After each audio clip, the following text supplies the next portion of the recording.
Welcome to the GFU Forex trading course. Technical analysis boils down to two things, which are: number 1, identification of trends. Number 2, identification of support and resistance levels through the use of price charts in relation to time frames. Markets can only do three things, and which are: move up, move down, or move in sideways.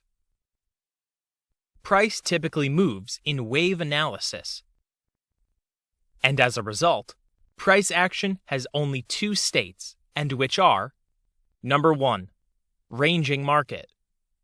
This is when prices move in zigzag sideways patterns. For example, the movement of price here is called a sideways or a range market. We can see prices have no specific defined direction. Number 2, trending market. This is when prices move in upward or downward trend in zigzag, higher or lower pattern. Here's an example of a bullish trend on this chart. We can see how the upward trend makes continuous higher highs and higher lows swing waves, while zigzag lower means a downtrend or bear trend. As we can see on this price chart, price makes lower highs and lower lows swing wave movement. There are lots of technical charting tools, but I will show you how to implement the most commonly used ones. The trend lines and the horizontal lines are some of the most basic charting tools you need to properly understand how to utilize for technical analysis. We will discuss the trend lines first before we proceed to the horizontal lines. So what is the trend line? A trend line can simply be defined as a line drawn over pivot highs or under pivot lows to show the prevailing direction of movement of price. It is constructed by joining two or more price points to form a straight line. Trend lines are probably the most common and oldest form of technical analysis in trading in the financial market. If drawn correctly, they can be as accurate as any other method. Unfortunately, most traders don't draw them correctly or try to make the line fit the market instead of the other way around. A trend line can be used to identify price movement direction in two ways, and they are: as an uptrend line that is drawn along the bottom of easily identifiable support areas known as lows in a bullish trend. This is known as an ascending trend line. They can also be called dynamic lines, and this means a slanting line technical analysis.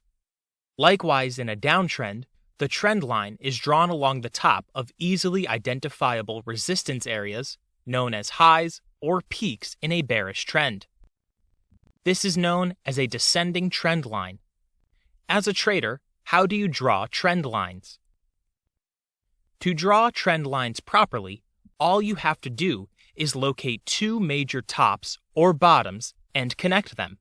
Whenever you are constructing trend lines on your chart, there are important factors you have to put into consideration, and they are: number 1, it takes at least two tops or two bottoms to draw a valid trend line, but it takes 3 to confirm a trend line. Number 2, the steeper the trend line you draw, the less reliable it is going to be, and the more likely it will break.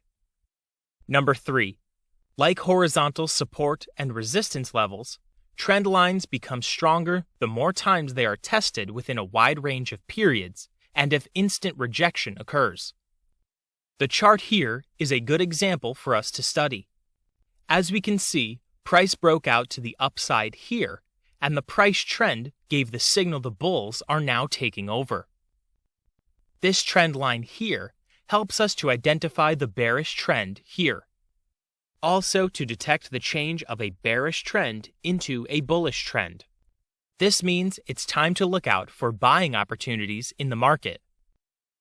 We can see the trend line captures the lower low swings here as well. A bullish price close above this trend line gave a signal a change in the bearish trend into a bullish rally. This is how you can use the trend line charting tools to analyze the trend direction of a market.